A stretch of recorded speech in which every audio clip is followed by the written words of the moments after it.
Coverage you can count on. You're watching WTVN News Leader 9. Sponsored by Montlick & Associates, Columbus Injury Attorneys.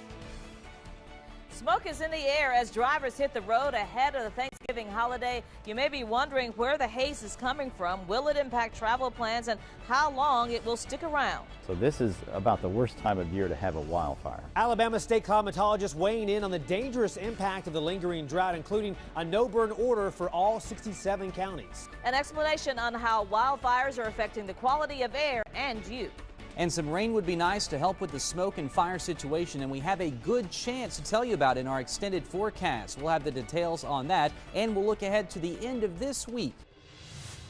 On the roads, in the skies, and at the grocery stores, thousands just in our area are out today preparing for the Thanksgiving holiday. And we start with News Leader 9's Jose Zozaya, who is out in the traffic tonight. He joins us from our live drive vehicle with a look at how the roads are right now. Jose? But as we continue to see that smoke affecting our area and possibly the rush hour, one North Georgia fire has turned deadly. The Atlanta Journal-Constitution reporting one person is dead after a fire in Greene County. Another fire in Meriwether County left a landowner injured.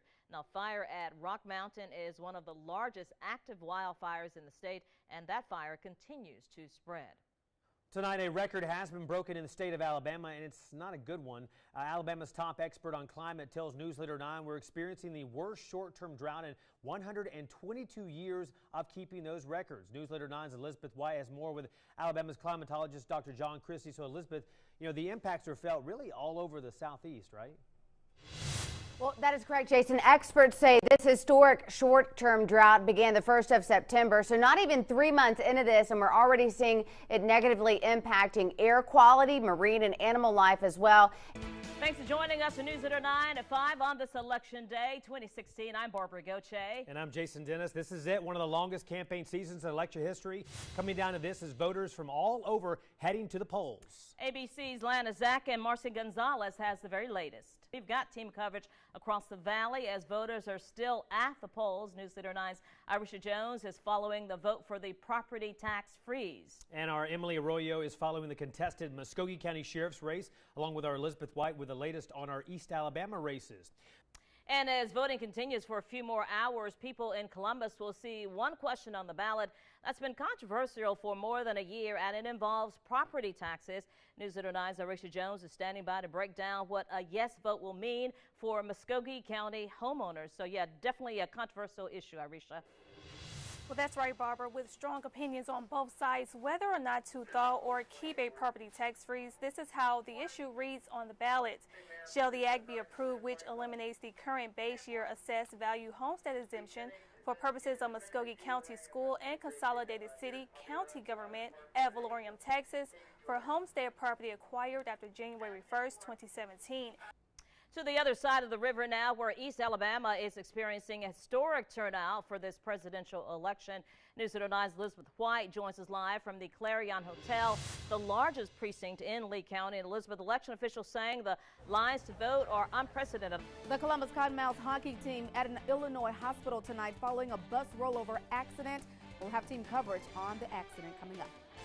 And good evening. Thanks for joining us tonight. We're following breaking news involving the Columbus Cottonmouths. We have learned the hockey team was involved in a rollover accident earlier this afternoon as they traveled near Peoria, Illinois for a weekend game. News Leader 9's Rosalind Giles is following this story. She joins us now in studio with the very latest. And Rosalind, what do we know about injuries at this point? It is unclear if the games will be played this weekend right now. And reporter Jessica Cook from WHOI-TV was on the scene of the crash earlier this afternoon. She continues our team coverage with more about the amount of people on that bus and the people taken to the hospital.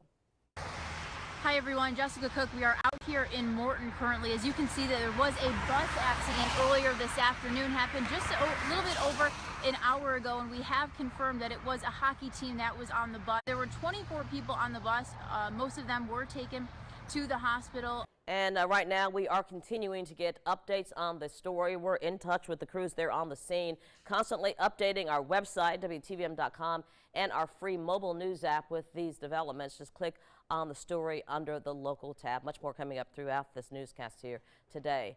We do know that there was rain in the area in Peoria at the time of this accident, and part of the same storm system that is headed our way, storm system that has already caused some damage in states like Mississippi. We are under a weather alert day today. Storm Team 9 Chief Meteorologist Derek Kincaid is in the Weather Center now watching all of this for us. Derek?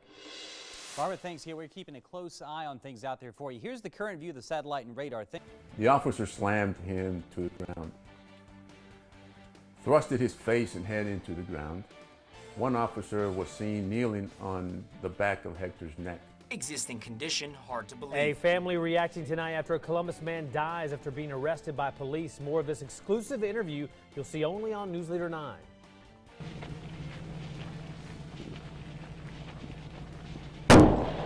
Whoa!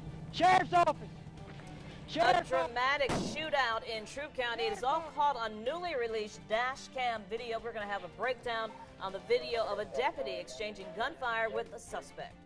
What are you going to do?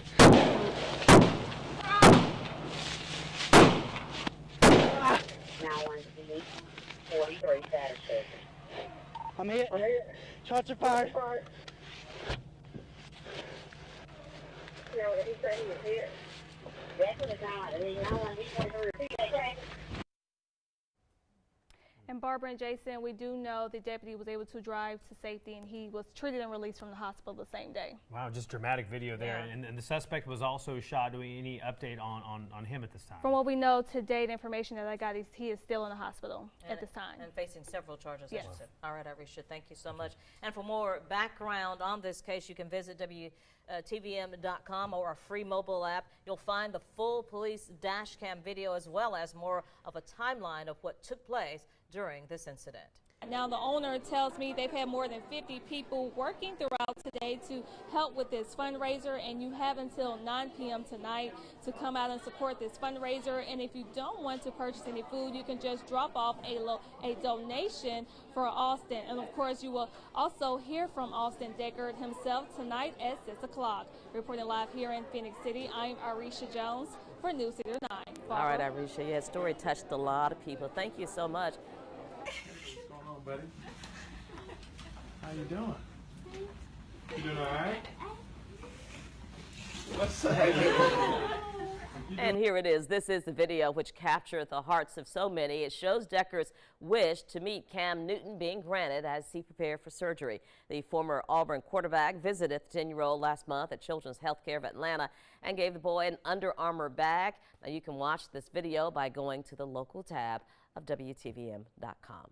Well, let's talk about what you're doing, because you're in town and you're going to be performing tonight in Auburn. For folks who may not be familiar with your music, tell us about your influences and what kind of music you like and you play. Yeah, so, you know, being a kid growing up in Texas, you know, I grew up in the 90s primarily, and so 90s country artists from Clint Black and Garth Brooks really have a lot of influence in what I do today. We will take a quick break, but before we go, we want to tell you that we continue to follow that breaking news for you out of near Peoria, Illinois. We'll have the very latest on this bus crash involving the Columbus Cottonmouths.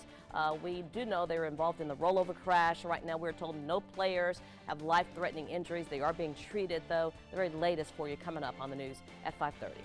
Now, of course, fans watching, waiting to see if Alabama can get that repeat of last year's game. Here's a live look now from Tampa, where it's a little maybe warmer than it is here, but it's been cold there in Florida as well. Looks beautiful, though. Storm Team 9 meteorologist Mallory Chanel has a look at our weather tonight.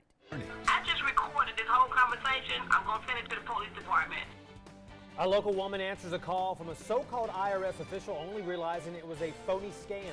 More of the comical call as she realized what was happening, and a warning she has for anyone who may receive a similar call. Plus, a protest for peace as Auburn University students, faculty, and staff join a nationwide movement. I'm News Leader 9's Elizabeth White will have a live report from campus. The backlash over President Donald Trump's policies and executive order barring refugees from the U.S. continuing to cause outrage. Just last night, students at UC Berkeley rioting, breaking windows and lighting fires. They were protesting conservative Milo Yiannopoulos, who was supposed to speak at the university, but that event was canceled. Also this week, protests over the immigration order in New Jersey and Columbus, Ohio. Meantime, a peaceful protest on President Trump's temporary immigration ban also brought hundreds of demonstrators to Auburn University's campus today. News Leader 9's Elizabeth White was at that protest, and Elizabeth, organizers say they didn't want to focus on President Trump, but rather show solidarity with Auburn's international community, right? So what exactly does this executive order President Trump issued mean? USA Today providing a breakdown to explain it for you. Citizens from Iran, Iraq, Libya, Somalia, Sudan, Syria, and Yemen can't come to the U.S. for 3 months. This includes those with immigrant or non-immigrant visas, including those with dual citizenship with other nations. The order also includes green card holders who already have permission to be in the U.S. Now, this means if they are in the U.S. and left, they can't come back until the restriction is lifted. Turning now to other news, a Eufaula woman is facing some serious charges after causing a crash that injured a child, allegedly. Police say Holly Moulton was driving under the influence when she injured the 10-year-old boy. The crash happened yesterday evening on Eufaula Avenue near Highway 30. Investigators tell us the boy was trying to cross the street when he was hit by the truck that Moulton was driving. Moulton was arrested and charged with DUI and first-degree assault. And that child was taken to Children's of Alabama Hospital in Birmingham, where he now remains in critical condition. Still ahead, new Secretary of State Rex Tillerson addressing face-to-face some of the people he will lead. Have already been vocal, some already vocal opposing President Trump's policies. What he had to say as he addressed the State Department. And after years of waiting to see if a store would move into the vacant spot at the Peachtree Mall, finally, a store has moved in. We'll take you inside to what the at-home store looks like. Family and friends say their final goodbyes to the 4th child killed after a mobile home fire in Opelika. The funeral for 3-year-old Bryson Core was today at the Evergreen Cemetery. Bryson died from injuries he sustained in the January 12th fire that killed 3 of his sisters. His other sister, Kiana, is still recovering now from that fire at a children's hospital in Birmingham. Meantime, the attorney for the mother of the children killed in the fire released a statement today following the funeral. It reads, quote, "My family and I would like to express our heartfelt gratitude to everyone that has aided us in this trying time, whether it has been financial donations, meals, prayers, or simple words of encouragement. The outpouring of support from the Auburn-Opelika community has been truly overwhelming, and we are eternally grateful." This is only part of the statement. You can read the full statement under the local tab of WTVM.com. An ongoing investigation into Troup County today after a 911 phone call ended in a LaGrange man's death. 44-year-old James Thompson died after a confrontation led to the man being tased. News Leader 9's Parker Branton is live now in Troup County where the incident happened. And Parker, tell us how all this went down. Thank you. To Washington now, the Senate committee finally voting to approve the nomination of Senator Jeff Sessions from Alabama to be the next Attorney General. This as protesters had to be removed from the room.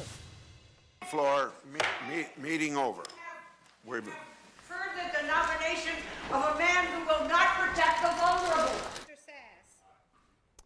Well, the vote was supposed to happen yesterday, but was delayed. All 11 Republicans on the panel voted for Sessions, while all 9 Democrats said no. Republicans changed the rules, which usually require at least one member of each party to be at the vote to proceed. Democrats argue they needed more time to look into Sessions' record. Well, from Central to Eufaula, Top, Lynette, and many more, high school students, family, and friends waiting to see what colleges they would play for. And today, the wait over as they announce who they would play for on this National Signing Day. Signed on the dotted line, this is the action local high school students did as they committed to play college sports, and we saw plenty of local students do just that today. And our Dave Platt is here now to break down all of the action for National Signing Day right here in the Valley. And Dave, an exciting day always for high school athletes, right? Well, a well-known suit salesman in Columbus and East Alabama, Deacon, is found dead inside his Smith Station home with ligature marks around his neck. Now, a murder investigation is underway in Lee County. Our Elizabeth White joins us live from the Lee County Sheriff's Office. And Elizabeth, any suspects named at this point? Well, it's time once again to get your taxes done, and for many, this can be a very confusing and overwhelming task to complete. News Leader 9 is once again teaming up with Supreme Tax in Columbus as well as Integrated Financial Group. And Jason Dennis is now live upstairs in our conference room where a phone bank is going on right now. And Jason, what sort of questions are these tax experts hearing today? Well, Rosalind, it could definitely be overwhelming to, when the tax season is here and your deadline's just a few months away and people sometimes wait until the last minute. But we're here to help you out for free. We've got some tax experts around the table right here wanting to answer your phone calls. We don't hear the phones ringing. We need to hear them ringing right now. There's one phone call. I want you to call right now, 706-494-5530. The number's on the bottom of your screen, scrolling as well. Call that phone number right now to get your tax questions answered for free. All right, Derek, thank you so much. Gorgeous weather out here for the kickoff of the Riverfest tonight. It's going to be great tomorrow, so you have no excuse not to come. It's free to get in. They've got all kinds of events for the whole family. One of the things we've been talking about, because you can hear the band back there warming up right now, is the music. Lots of live music both tonight and tomorrow night. Let's give you a rundown now of who will be playing when. Here's the look. First off, at Friday night, we have at 6 o'clock tonight, Elena Royale will play. Then at 7, Chemistry Project Band is playing. Then at 9 p.m., the band we've been hearing earlier, Kalimba, the Spirit of Earth, Wind, and Fire. That's 9 o'clock tonight. And then tomorrow, 4 o'clock, the music goes on with the Aces and Eights, followed by Joe Country, the Shelby Brothers, Tusk, the Ultimate, Fleetwood Mac, Ultimate Tribute Band. You love Fleetwood Mac, Lloyd Buchanan and the Cube Roots, and then closed off 10:45 tomorrow night by Common Rivals. So looking forward to that. Lots of great music, and we have some special guests with us right now here. Yeah, we got members from the Kalimba, the Earth, Wind, and Fire tribute band. Right here we've got Chaz and we've got Chris over there. Well, it's not uncommon to see a dance team at a basketball game, but for one Kansas team, the routine looked a little different. This is because it included 2 young girls who are confined to a wheelchair. The dance teacher noticed the 2 and thought she could have something special by including the girls. She went one step further by using the routine to raise money for new playground equipment, which would be friendly to those that are wheelchair bound. That is a great idea. idea. Yeah, that's very good. You can try to include everyone. Yeah, and that dance looked beautiful too. Absolutely.